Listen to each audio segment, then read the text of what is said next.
لڑائی شدت اختیار کرتی گئی۔ شرجیل کو توما کی آواز حیران کر رہی تھی اور توما شرجیل کو ڈھونڈ رہا تھا۔ اس کی دلیری غیر معمولی تھی۔ اسے چاندنی میں مسلمانوں کا پرچم نظر آ گیا اور وہ شرجیل کو للکار کر ان کی طرف بڑھنے لگا۔ شرجیل اس کے مقابلے کے لیے تیار ہو گئے۔ ایک آنکھ کے بدلے 1000 آنکھیں لوں گا، توما نے کہا۔ خدا کی قسم تو دوسری آنکھ بھی دینے آیا ہے، شرجیل نے کہا۔ دونوں آمنے سامنے آ گئے اور دونوں گھوڑوں سے اتر گئے۔ دونوں کے ہاتھوں میں تلواریں اور ڈھالیں تھیں اور دونوں تیغ زنی کے ماہر تھے۔ شرجیل کو توقع تھی کہ توما کی ایک ہی آنکھ ہے اور اس کی دوسری آنکھ زخمی ہے، اس لیے وہ لڑ نہیں سکے گا، لیکن وہ پوری مہارت سے لڑ رہا تھا۔ شرجیل کو یہ تو معلوم ہی نہیں تھا کہ تیر ابھی تک توما کی آنکھ میں ہے۔ شرجیل کا ہر وار توما بچا جاتا اور توما کا ہر وار شرجیل بچا رہے تھے۔ شرجیل نے ایک وار بڑا ہی زوردار کیا۔ ان کی تلوار پہلے توما کی آہنی خود پر پڑی اور وہاں سے پھسل کر کندھے پر لگی جہاں آہنی زرہ تھی۔ اتنا زوردار وار لوہے پر پڑا تو تلوار ٹوٹ گئی۔ توما نے للکار کر وار کیا جو شرجیل نے ڈھال پر لیا۔ وہ اب تلوار کے بغیر تھے، وار صرف روک سکتے تھے۔ توما بڑھ بڑھ کر وار کر رہا تھا۔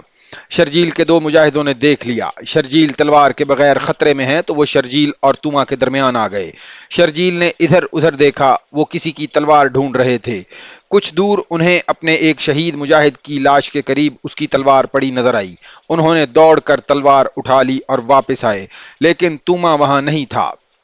شرجیل نے اپنے دونوں مجاہدوں سے پوچھا کہ رومی سالار کہاں ہے؟ انہوں نے بتایا کہ وہ پیچھے ہٹتے ہٹتے لڑائی کے ہنگامے میں گم ہو گیا ہے۔ انہوں نے اسے گھوڑے پر سوار ہوتے دیکھا۔ شرجیل کے اعصاب پر بڑا تکلیف دہ دباؤ تھا۔ انہیں پوری طرح یقین تھا کہ وہ رومیوں کو شکست دے سکیں گے۔ لڑنے میں شرجیل اور ان کے دستے نے کوئی کسر نہیں چھوڑی تھی۔ انہوں نے چند 100 سواروں کو الگ کر کے پہلو سے رومیوں پر ایک زوردار حلہ بولا۔ کچھ تو اس حلے نے کام کیا، کچھ رومی مایوس ہو گئے تھے۔ وہ پیچھے ہٹنے لگے۔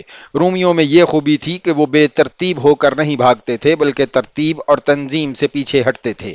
شرجیل نے انہیں پیچھے ہٹتے دیکھا تو ان کے پیچھے نہ گئے کیونکہ مسلمانوں کی نفری تھوڑی رہ گئی تھی۔ شرجیل خطرہ مول نہیں لینا چاہتے تھے۔ پیچھے جانے کی بجائے انہوں نے تیر اندازوں کو آگے کر کے پیچھے ہٹتے ہوئے رومیوں پر تیروں کا می برسا دیا۔ رومی اپنی لاشیں اور زخمیوں کو پیچھے چھوڑتے دائیں دروازے میں جا کر غائب ہو گئے۔ رومی جس دروازے سے باہر آئے تھے وہ لاشیں اور زخمی پھینک کر اسی دروازے سے اندر چلے گئے۔ سب سے بڑا حملہ توما نے کیا تھا، وہ بھی ناکام رہا۔ اگر بات ناکامی تک ہوتی تو رومی ایسے حملے پھر بھی کر سکتے تھے، لیکن انہیں جو جانی نقصان اٹھانا پڑا وہ ان کو برداشت سے باہر ہو رہا تھا۔ ان کی نفری پہلے ہی کچھ اتنی زیادہ نہیں تھی اور اب تو آدھی رہ گئی تھی۔ توما کے لیے ایک اور دشواری یہ پیدا ہو گئی کہ جب شہر پناہ کے دروازے بند ہو گئے تو توما شہر میں آ کر رکا تو کئی شہریوں نے اسے گھیر لیا۔ سالار معظم، ایک آدمی نے کہا، ہم سلطنت روم کے وفادار ہیں، ہم نہیں چاہتے کہ روم کی شہنشاہی کو مزید نقصان پہنچے۔ ہم پہلے ہی عرض کر چکے ہیں کہ مسلمانوں کے ساتھ صلح کی بات کی جائے۔ شہریوں میں جو بے یقینی اور بے چینی بد امنی پھیل رہی ہے اسے روکا جائے۔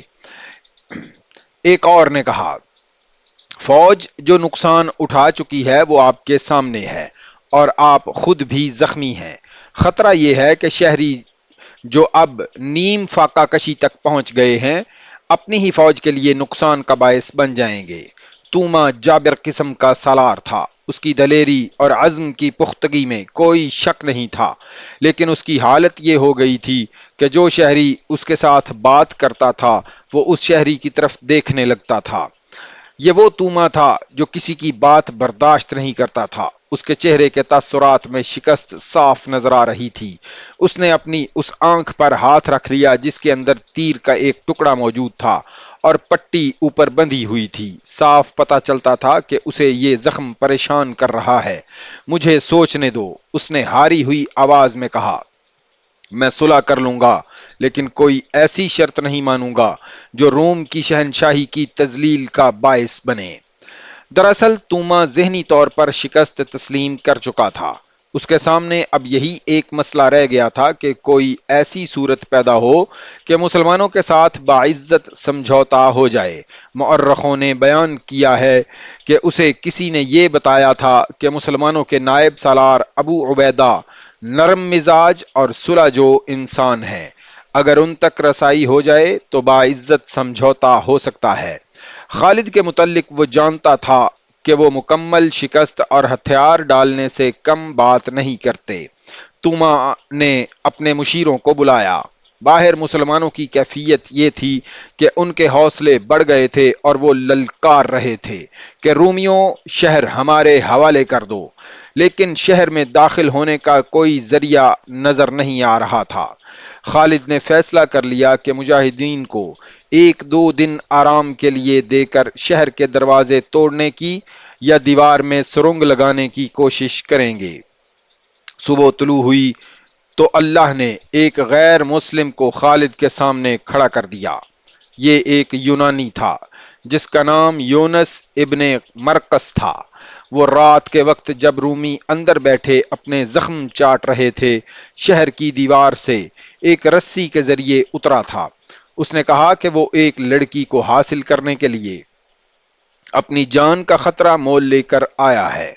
یہ لڑکی بھی یونانی تھی اور یہ ستمبر 634 عیسوی کا واقعہ ہے۔